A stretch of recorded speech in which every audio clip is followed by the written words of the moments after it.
કચ્છ જિલ્લાના લખપત તાલુકામાં શંકાસ્પદ રોગચાળાનો કહેર વર્તાયો.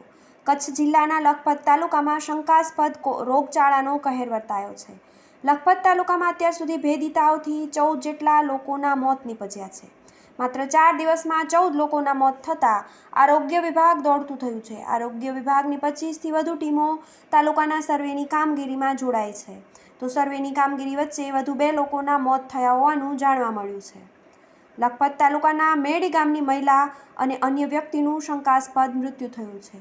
જોકે આ 14માંથી 11 મૃતકોના મોતના પરીક્ષણ અંગેનો રિપોર્ટ આવી ગયો છે, જેમાંથી 2 લોકોના મોત મેલેરિયા અને 1 વ્યક્તિનું ડેન્ગ્યુથી મોત થયું હોવાનું સામે આવ્યું છે, જ્યારે અન્ય 2 લોકોને બ્રેઇન સ્ટ્રોક અને 1 વ્યક્તિનું મોત હાર્ટ એટેકથી થયું હોવાનું રિપોર્ટમાં ખુલ્યું છે.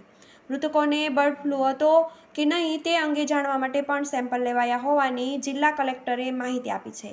TV18 news, Kutch.